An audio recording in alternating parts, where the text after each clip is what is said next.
Ibrahim ọmọ Balógun o aya rẹ̀ ló gbé mi wá o Alájọkẹ́ ló ní mọ́ kí ọkọ àṣeyẹ tó ní o ó ní Àríkẹ́ ọmọ olówó dúdú ọmọ ajífẹ́gbẹ́sẹ̀rẹ́ ń wá bá ń kájí orí mi ìfẹ́ mi ọkọ mi ìdùnnú mi bàbá àwọn ọmọ mi tí ń sọjọ́ bìlò níkú ọdún Ibrahim okú ọdún ọdọọdún láàárọ̀ orogo ọmọ Balógun ọdọọdún láàárọ̀ ọmọbì lórí àtẹ Ibrahim ọkọ Fatima òní bọ́dún lọ láti Elédùmarè ọba bàbá Abdulhamid okú ọjọ́ bí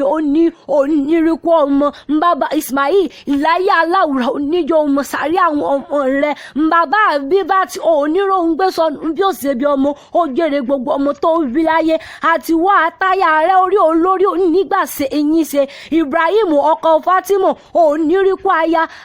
rẹ̀ onídàáyà láyà àwọn ọmọ rẹ̀ onídọmọ lọ́mọ ikú oníyọwọ́ rẹ̀ láwo àìsàn onígbé ọdẹ mọ́lẹ̀ àláfíà pípé owó àti fọkànbalẹ̀ lẹ́lẹ́dùmarè yóò fi ta ọlọ́rẹ̀ ọdún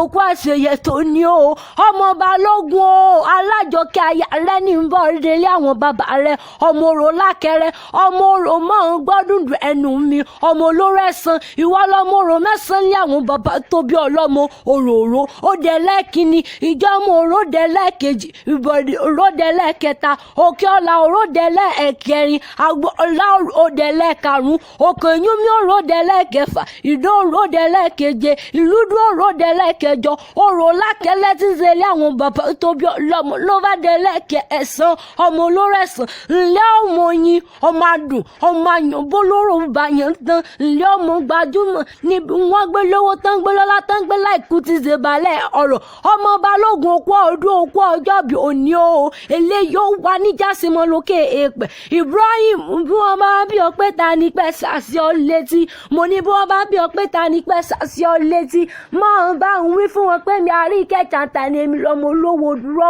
àsùnkún gbàdé òwú ló kọ́kọ́ gbàdé o bẹ́ẹ̀ di fẹ́ ẹ béèrè tán.